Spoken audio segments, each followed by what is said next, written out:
clamásemos a ti. Y es lo que tu pueblo está haciendo esta noche, intercediendo por sus necesidades, por las necesidades de sus hermanos. Oh Dios, ahí donde hay necesidad de sabiduría, concede tú esa guianza de tu espíritu.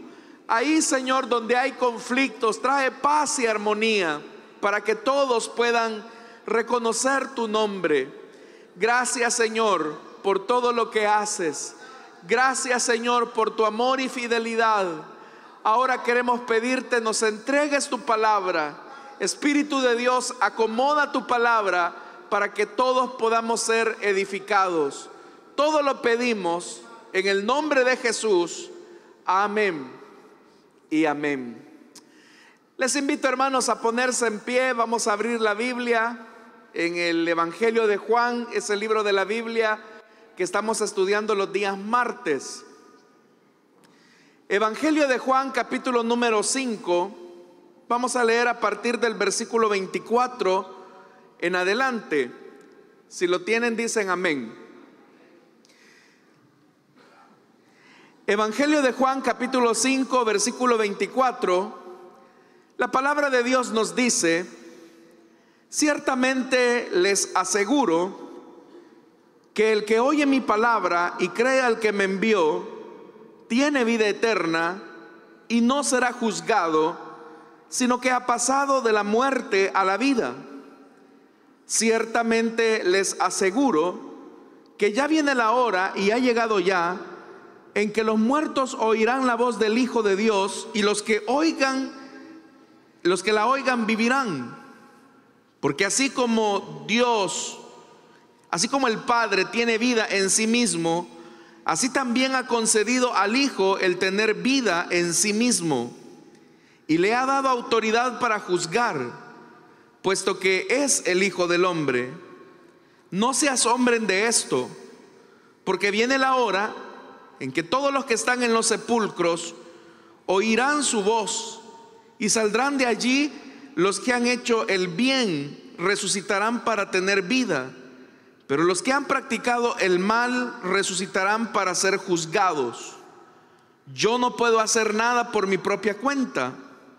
Juzgo solo según lo que oigo, y mi juicio es justo, pues no busco hacer mi propia voluntad, sino cumplir la voluntad del que me envió. Amén. Hasta ahí dejamos la lectura, hermanos. Tengan la bondad de sentarse, por favor, esta noche. Hermanos, hemos estado estudiando el episodio donde Jesús sanó al paralítico que se encontraba en la piscina o el estanque de Betsatá. Y hemos mencionado que este suceso milagroso que el Evangelio de Juan identifica como una señal fue realizado en sábado, es decir, en el Shabbat.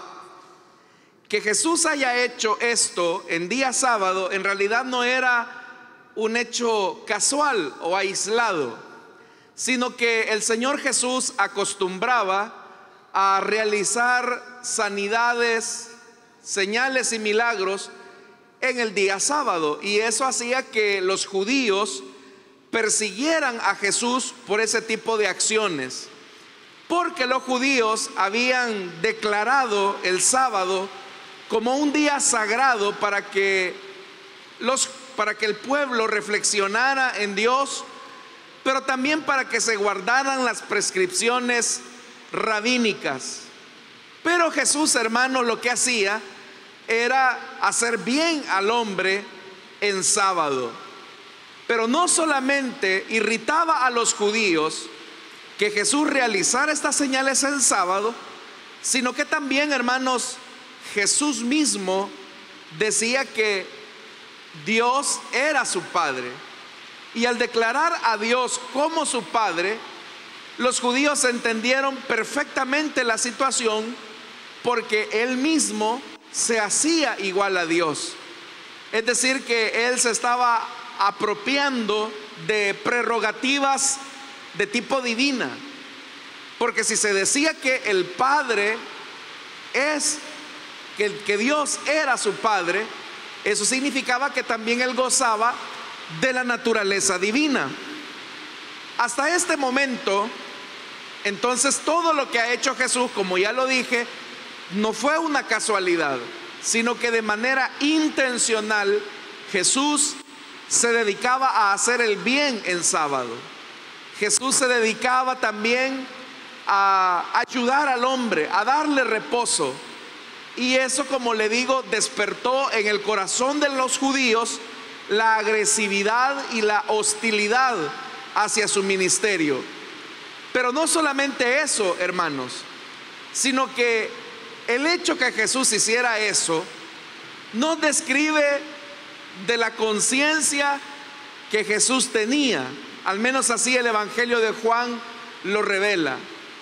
En primer lugar, yo les he dicho a ustedes que cuando una persona se enfermaba en el siglo primero, era básicamente entrar en la dimensión de la muerte.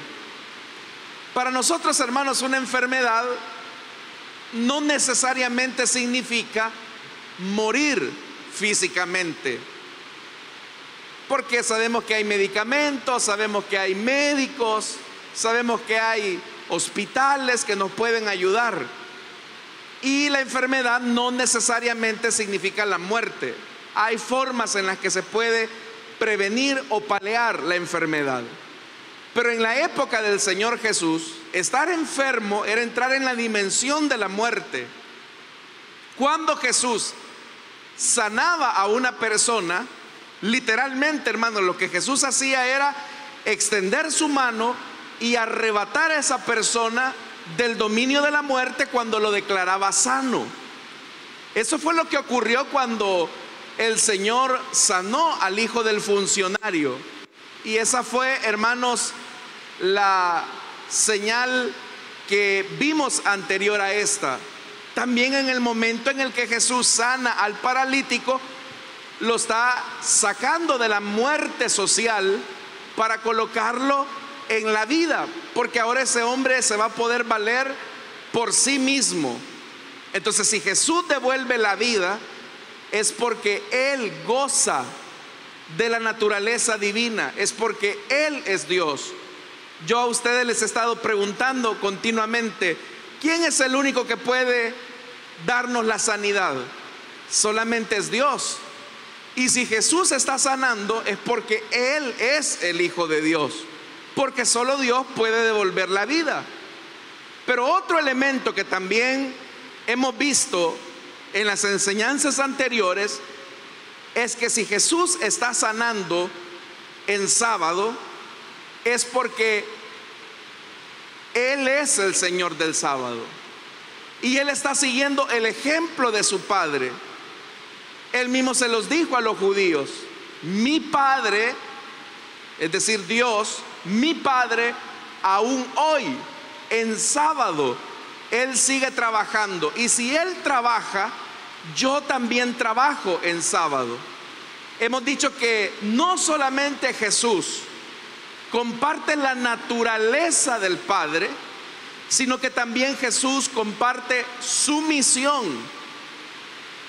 Los rabinos discutían si Dios descansaba en sábado, y muchos rabinos, como este rabino Yohanan ben Zakkai, él decía: Dios no puede descansar en sábado, porque si Dios descansara en sábado, el mundo sería un caos total.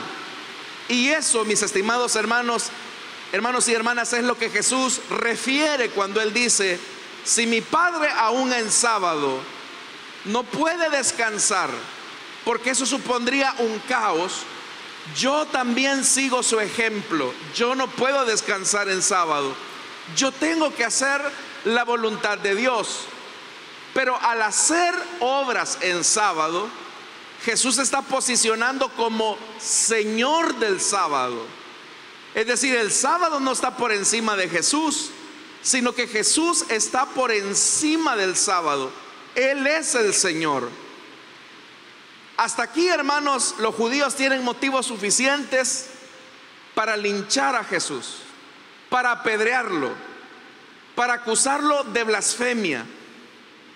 Pero un elemento que va a encender todavía más la cólera de los judíos es cuando él mismo declara que es portador de vida. Cuando él mismo se presenta frente a ellos como el dador de la vida, y no solamente eso, sino que se presenta a sí mismo como juez. Y eso es lo que el Señor ha dicho: el Hijo da vida a quien Él le place.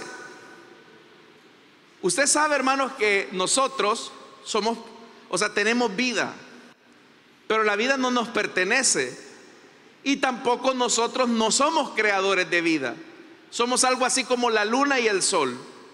Usted sabe que la luna proyecta luz, pero la luna no tiene luz propia, sino que lo que la luna hace es proyectar la luz del sol.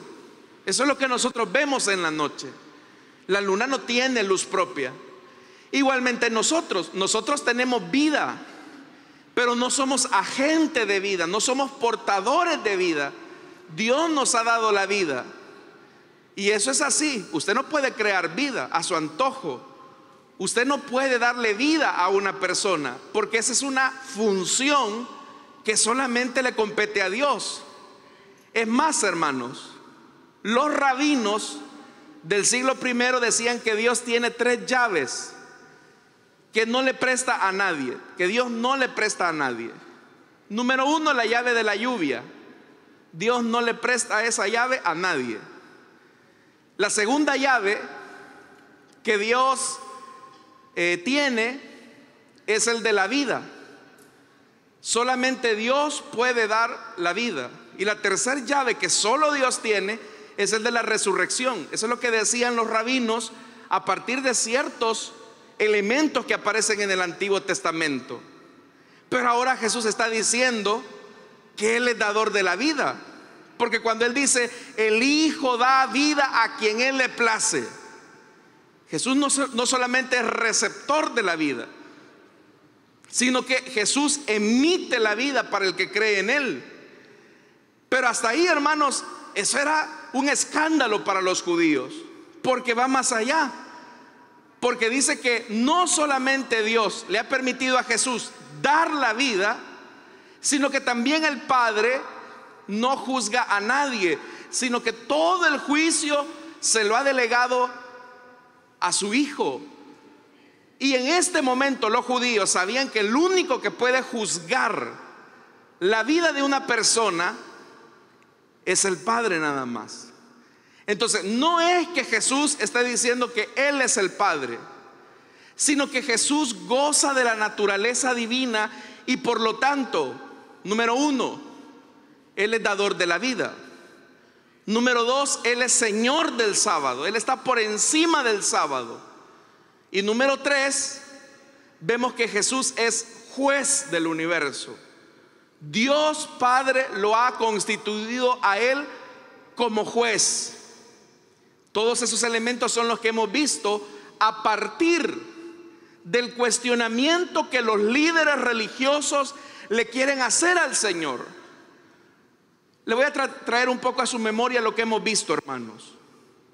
Usted sabe que cuando el hombre paralítico andaba con su camilla en sábado, lo cuestionan y le dicen: ¿y a ti quién te ordenó que cargaras con tu camilla en sábado? Ellos no reparan en el hecho de que el hombre está caminando por su propia cuenta. Lo que les interesa es quién te ordenó, quién te dijo a ti que podías quebrantar el santo sábado. Es decir, que los líderes que están cuestionando al paralítico, al ex paralítico, quieren convocar un juicio hacia la persona que le dio la sanidad a este hombre. Pero ¿cómo ha terminado el pasaje que hemos estado estudiando todos estos martes? Que el Padre le ha dado el derecho de juzgar a los hombres. ¿A quién? A Jesús, no a los religiosos. Entonces Jesús, como juez del universo, va a entrar en juicio. Esa repetición que nosotros hemos encontrado, que dice, esa que se encuentra en el versículo 24 y 25, vea, ciertamente les aseguro. Esa expresión, ciertamente, es una declaración de sentencia que Jesús va a pronunciar. Usted sabe, hermano, que una sentencia, hablando jurídicamente hablando, es la resolución o la decisión final que toma un juez o un tribunal cuando están estudiando un caso. Es decir, cuando un juez emite una sentencia, es porque a partir de ese momento el caso se cierra.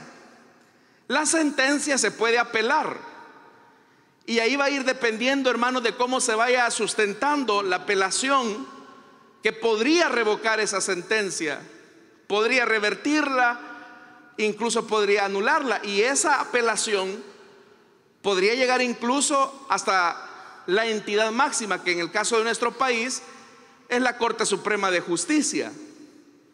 Pero para llegar hasta ahí, hermanos, es un camino cuesta arriba.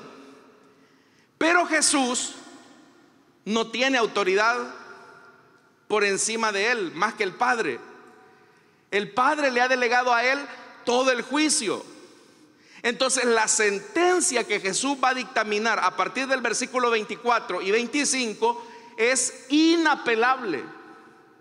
Él, como juez del universo, va a dictaminar una sentencia clara. ¿Hacia quiénes?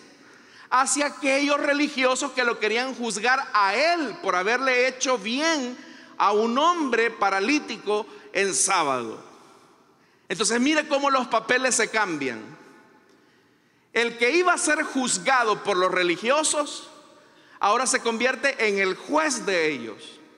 Entonces, ¿cuál es la primera sentencia que va a dictaminar Jesús? ¿Están aquí, hermanos?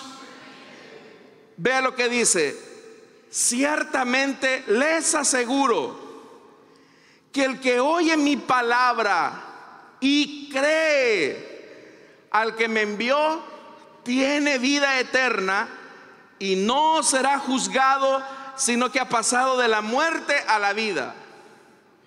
El juez del universo está declarando la primera sentencia, y la primera sentencia es: el que escucha mi palabra y la cree, dice que tiene vida eterna. No dice que la va a tener. No dice: mi sentencia es que si ustedes escuchan y creen mi palabra, a lo mejor van a tener vida eterna, porque pudiera ser que alguien apele mi sentencia. No, Jesús lo declara así tajantemente. Como juez del universo dice: el que oye mi palabra y cree al que me envió, ya les aseguro la sentencia, y es: tiene vida eterna. Y Jesús reafirma algo más, porque dice: no será juzgado, sino que ha pasado de la muerte a la vida. Entonces Jesús está diciendo algo: que si nosotros oímos su palabra y creemos, dice que ya tenemos vida eterna, y se nos garantiza algo más: no vamos a ser juzgados. Acá, hermanos, es donde es importante hacer una aclaración, porque el apóstol Pablo, en su segunda carta a los Corintios, en el capítulo 5, específicamente en el versículo 10, se nos habla que es necesario que todos comparezcamos ante el tribunal de Cristo. Entonces, entra en contradicción lo que Pablo dijo en Corintios con esto que Jesús está declarando acá en el Evangelio de Juan. No. Nosotros, hermanos, vamos a ser juzgados no para saber si tenemos o no tenemos seguridad de vida eterna, sino que vamos a ser juzgados para saber cuál es el galardón que Dios nos va a dar por la vida que Él nos dio ya como creyentes, que es la vida eterna. Para que lo entendamos de esta forma, es como, por ejemplo, cuando se reúnen los maestros a fin de año y tienen a un grupo de 10 personas, de 10 alumnos, y dicen: bueno, estos 10 son los mejores del salón, son los mejores de la clase. Ellos ya pasaron al 7º grado. Pero esta reunión va a ser para definir a quién le vamos a dar el primer lugar, el segundo lugar, el tercer lugar, el reconocimiento de mejor asistencia, el reconocimiento o el regalo o la medalla a la mejor participación en el salón. Entonces los maestros se reúnen no para definir si los estudiantes van a pasar o no, ya lo tienen asegurado. Lo que van a hacer es evaluar cuál es el galardón o el premio que se le va a dar a cada uno de esos 10. Entonces, cuando Pablo dice que es necesario que comparezcamos ante el tribunal de Cristo, lo que está en juego ahí no es la salvación. Porque si hemos creído en Jesús, si hemos oído su mensaje, hemos creído en Él, ya tenemos vida eterna. No es que está en juego, no es que está en veremos. Ya tenemos vida eterna. Pero dice la Biblia que seremos juzgados por nuestras obras, para saber cuál será el galardón que Dios le va a dar a cada uno. A uno el Señor le va a dar corona de justicia, a otro la corona de la vida. En fin, hay diferentes coronas que Dios le dará a cada uno según haya sido su obra después de que fue declarado salvo por el Hijo de Dios. La salvación no se pierde.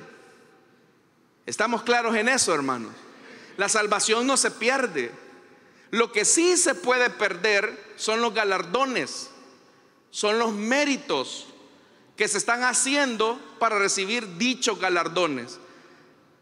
Expresándolo de otra forma, no somos salvos por obras, sino que somos salvos para buenas obras.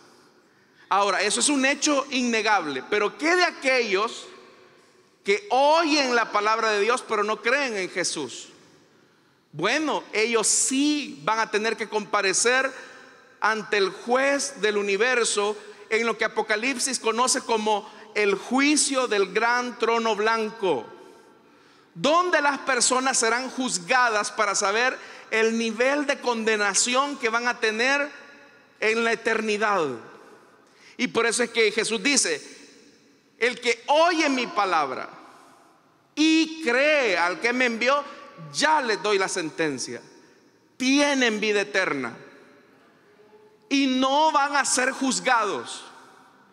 Así que Dios, hermano, nos quita un peso de encima, porque ya no estamos ahí en que si tal vez, en que si a lo mejor. No, Jesús ya está declarando sentencia y está diciendo: mi sentencia es inapelable. ¿Has oído tú el evangelio? ¿Has creído al que el Padre ha enviado? Si hemos oído a la palabra y hemos creído en Él, ya tenemos vida eterna. ¿Cuántos hemos oído del evangelio, hermanos? Ahora, ¿cuántos han creído al que el Padre ha enviado, en Jesucristo? ¿Cuántos hemos creído en Él?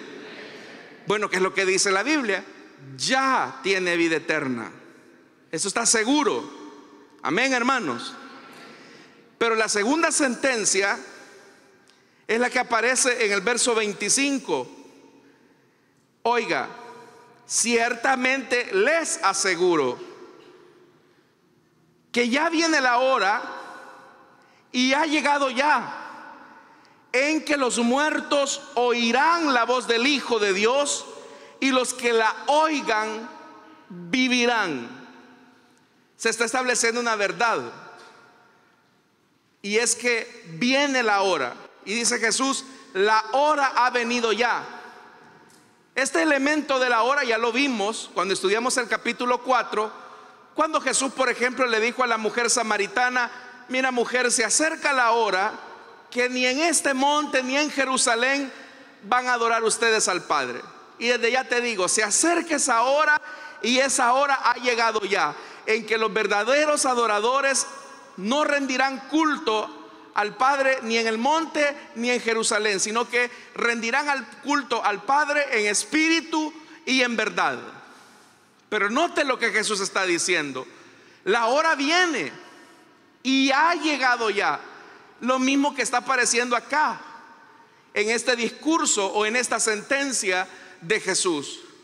La hora viene y ha llegado ya, en que los muertos, dice, los muertos oirán la voz del Hijo.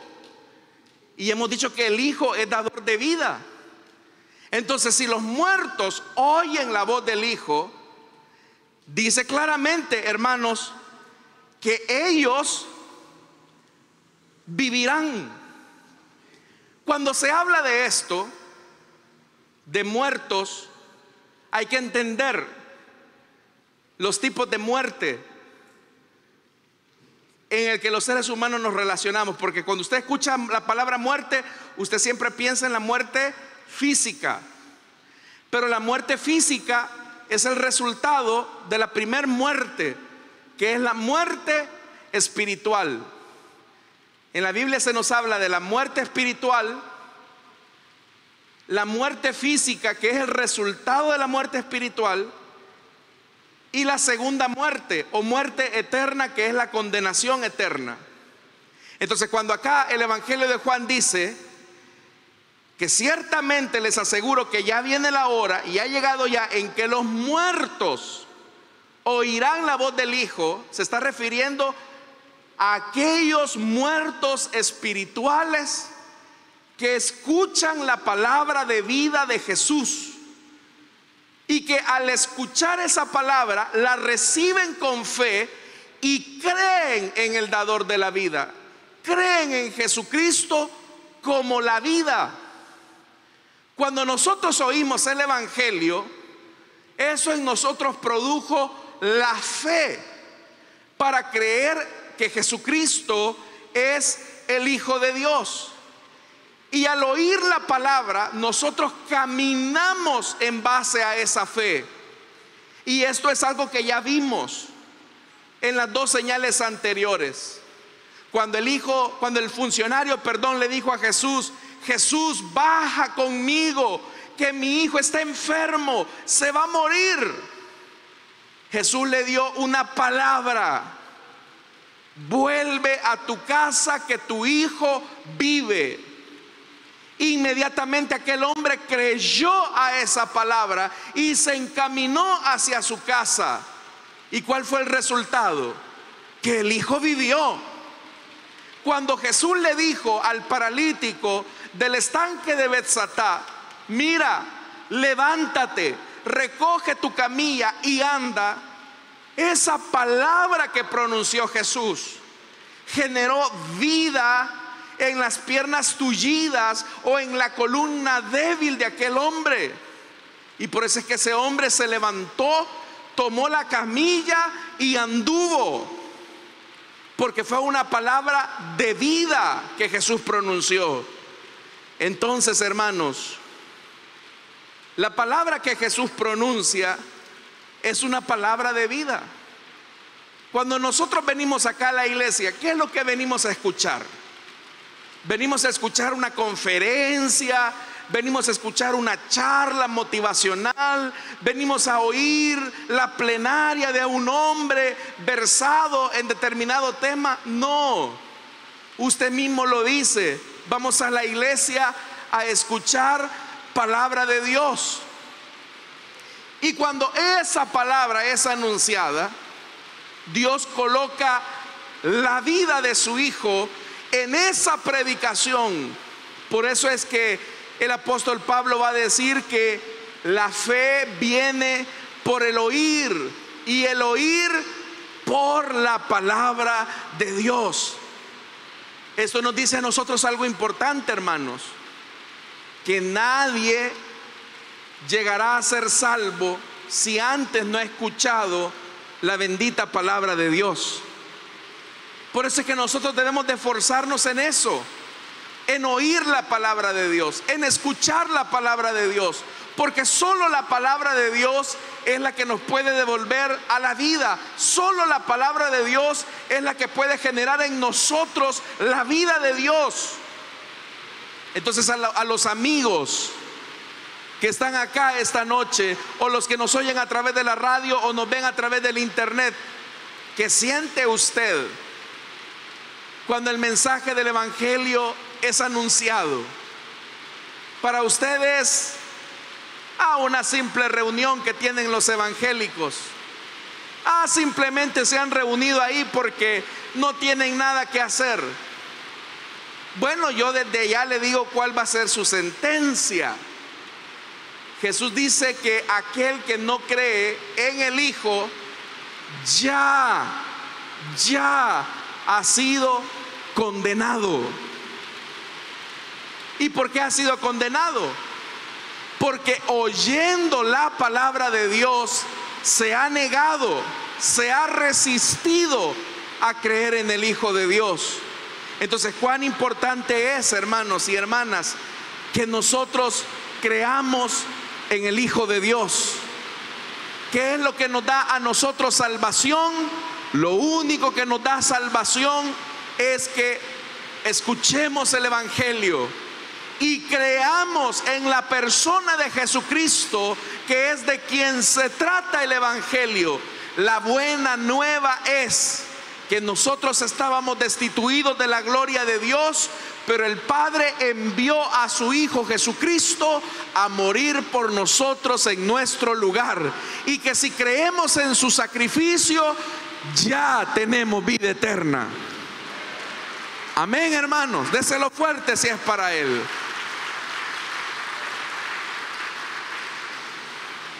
En el libro de Apocalipsis, Jesús dice: yo soy el que vive. Estuve muerto, pero ahora vivo por los siglos de los siglos. Y vea lo que dice Jesús: yo tengo las llaves de la muerte y de sus dominios. Entonces vea esto, versículo número 26.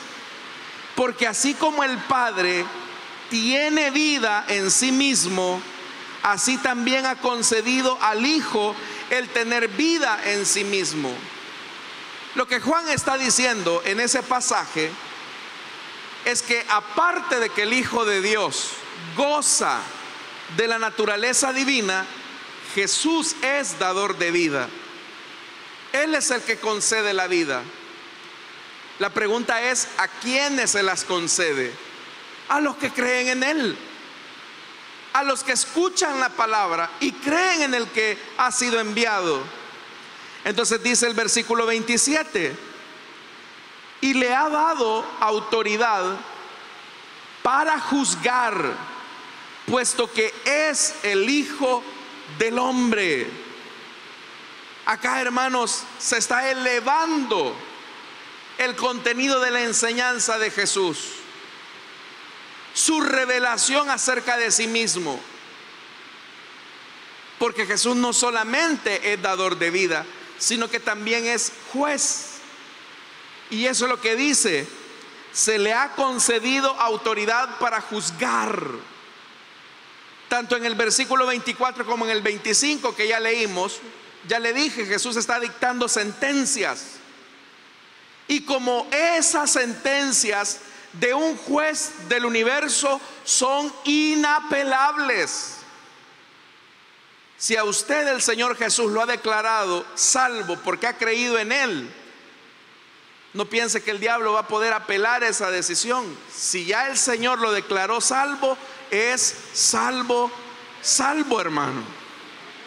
Ha pasado de muerte a vida.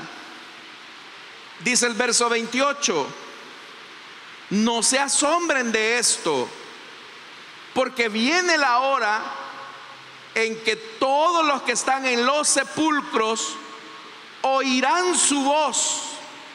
Aquí ya no está hablando de la muerte espiritual solamente, sino que está hablando de la muerte física. ¿Qué pasa con aquellos que han muerto pero creyeron en el Señor? Jesús aquí está anticipando: no se asombren, porque viene la hora en que todos los que están en los sepulcros oirán la voz. Jesús está hablando de la resurrección de los muertos. Pero mire el efecto, dice el versículo 29: y saldrán de allí los que han hecho el bien, resucitarán para tener vida. ¿Quiénes son los que han hecho el bien según Jesús? Los que han hecho el bien son los que han oído la palabra de Dios, los que han escuchado el evangelio y han creído en Jesucristo. Esa es una obra justa, esa es una obra buena, porque no estamos poniendo nuestra confianza en nuestros méritos personales, sino que estamos poniendo nuestra confianza en la buena obra que Jesús realizó cuando murió por nosotros en aquella cruz, cuando Él murió por nuestros pecados. Entonces, los que han hecho esa obra, los que se han amparado a la obra de Cristo, dice que oirán la voz. Y al oír la voz, los que han hecho el bien resucitarán para tener vida. Todos aquellos que ya precedieron, hermanos, y que como popularmente nosotros decimos, es que el hermano fulanito se nos adelantó, o la hermana menganita ya falleció. Si esa persona ha creído, escuchó el evangelio y ha creído en ese evangelio, un día va a resucitar, pero va a resucitar, hermanos y hermanas, para vivir eternamente al lado de su buen Salvador. ¿Cuántos tenemos esa seguridad, hermanos? Todos nosotros acá tenemos familiares que ya fallecieron. Ellos van a resucitar. Y si oyeron el evangelio y si creyeron en Jesús, van a resucitar para vida eterna. De tal manera, hermanos, que nosotros, si nos tocara partir de esta tierra y hemos albergado la esperanza en Jesús, ya sabemos qué es lo que nos espera, ¿verdad, hermanos? Nos espera la vida. Pero mire lo que dice el versículo 29. Pero los que han practicado el mal, y al hablar de una práctica, eso se refiere a una vida que no se ha arrepentido, a una vida que no ha reconocido a Jesús, que no ha creído en Él. Dice, los que han practicado el mal resucitarán para ser juzgados. Pero ¿quién será el juez del universo? Jesús. Y Jesús va a juzgar a aquellas personas que han rechazado su mensaje, que lo han rechazado a Él, que continuamente le han dado la espalda al Hijo de Dios. Pero ese juicio será un juicio sin apelación, será un juicio de condenación. Entonces vea lo importante de esta enseñanza que Jesús está dando, y es que la mejor decisión de nuestra vida se toma de este lado de la eternidad. ¿Está oyendo, hermano? La mejor decisión de nuestra vida se toma de este lado de la eternidad.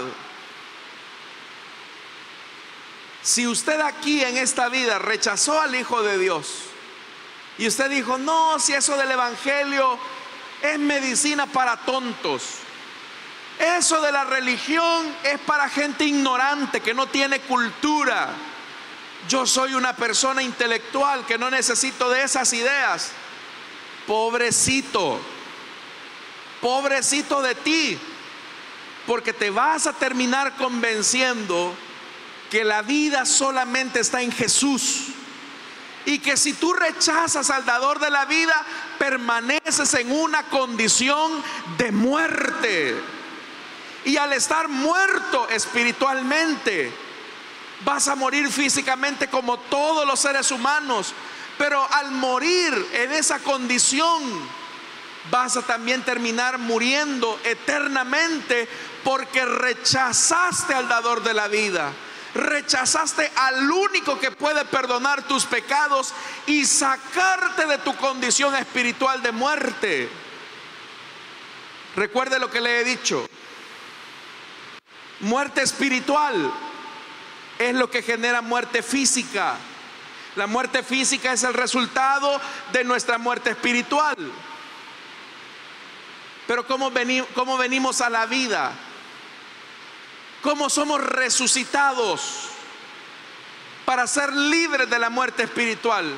Sencillo, cuando oyes el Evangelio y crees en Jesucristo y crees en aquel que ha enviado el Padre, cuando tú crees, es cuando finalmente vienes a resucitar a la nueva vida. Entonces acá, ¿cuántos de nosotros hemos resucitado, hermanos y hermanas? De verdad, ¿cuántos de nosotros hemos resucitado? Si usted ha creído en el Evangelio, ha oído el Evangelio y ha creído en Jesús, usted ha resucitado. Porque cree en el Hijo de Dios, ¿sí o no? ¿Cuántos creemos en el Hijo de Dios? Si creemos en el Hijo de Dios, ya hemos sido resucitados. Y lo que nos espera es la vida eterna. Para que lo entendamos de esta forma sencilla,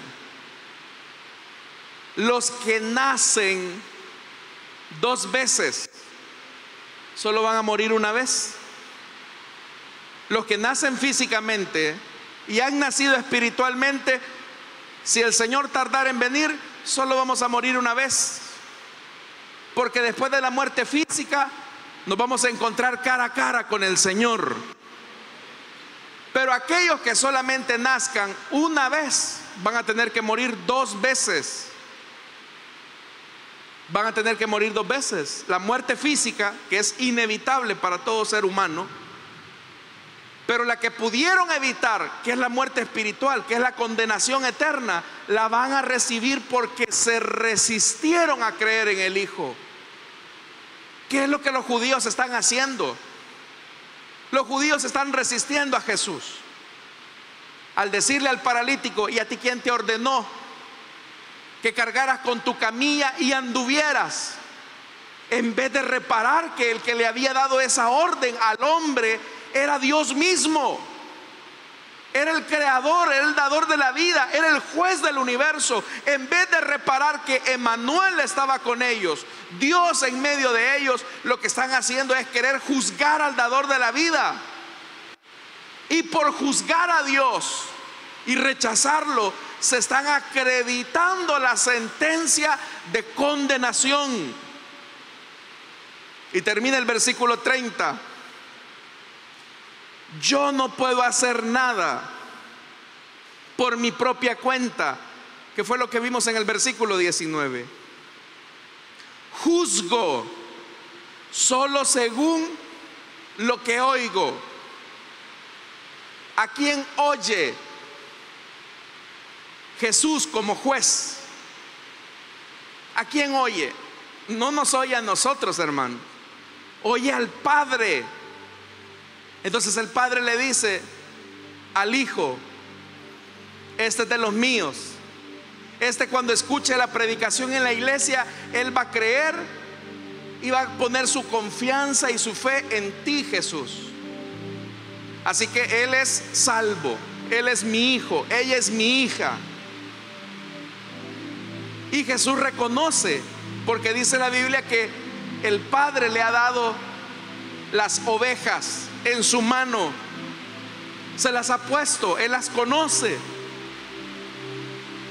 Dice más: yo no puedo hacer nada por mi propia cuenta, juzgo solo según lo que oigo, y mi juicio es justo. ¿Por qué es justo? Porque el Padre le está diciendo lo que debe de juzgar, cómo juzgar. Ese mismo juez también sabe: mira, este llegó a la iglesia a dormirse, este llegó a la iglesia a perder el tiempo, este llegó a la iglesia a burlarse de los hermanos, este llegó a la iglesia a estar pensando en un montón de cosas, menos en el Evangelio. Él está rechazando el Evangelio. Él ya está condenado, eso es lo que dice la Biblia. Y ya le dije algo: las sentencias de este juez son inapelables.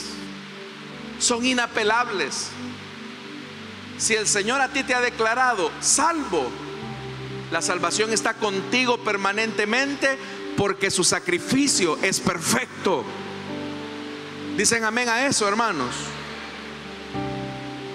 Pero si tú rechazas al Hijo y tú piensas que esto es un simple convencionalismo religioso, Y dicen, no, los evangélicos y sus ideas, ahí les están viendo la cara, el pastor les está bajando el dinero, ahí van a la iglesia como que son borregos.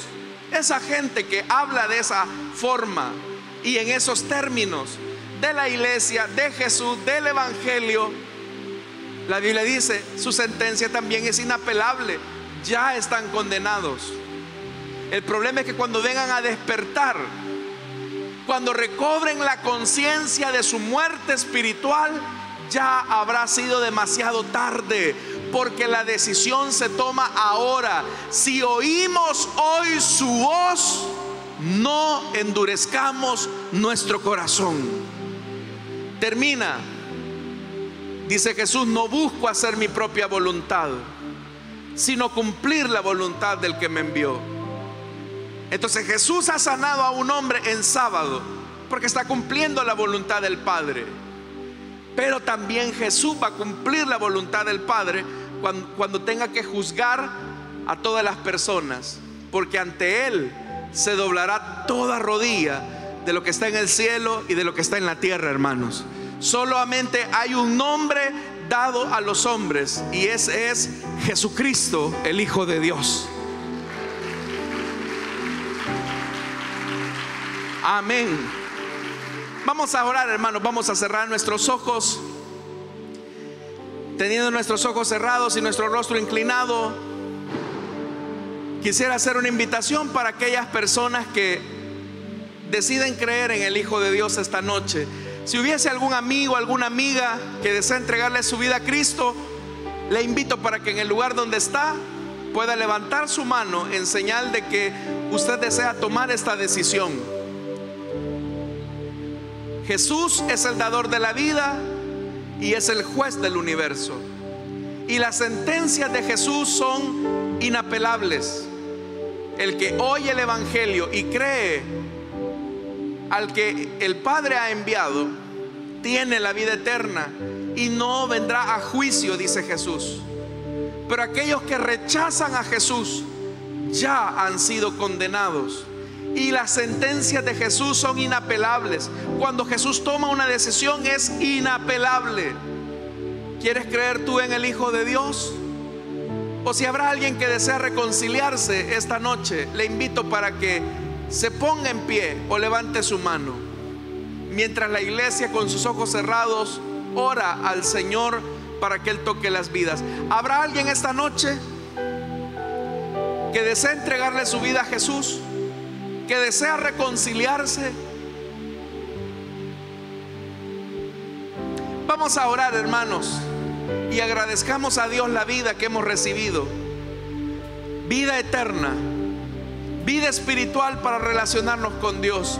Padre que estás en los cielos, gracias te damos, Señor, porque tú has venido a anunciar el mensaje de vida. Y aquellos que escuchan y creen con fe, como el funcionario que creyó a la palabra que tú le diste, de que su hijo vivía, así como el paralítico creyó a tu palabra y obedeció, caminó por fe, también nosotros hemos oído tu palabra y hemos creído, Señor, por fe. Y ahora descansamos en la seguridad eterna de nuestra salvación, que no es por nuestros méritos, no es por nuestra obra, sino por tu gran benevolencia y misericordia. A ti sea toda la gloria, hoy y siempre. Oramos también, Señor, por nuestros diezmos y nuestras ofrendas. No te damos de lo que nos sobra, sino con acción de gracias entregamos a ti la parte que te corresponde. En el nombre de Jesús, amén y amén. ¿Cuántos pueden dar un fuerte gloria a Dios, hermanos? Amén. Pueden pasar nuestros hermanos y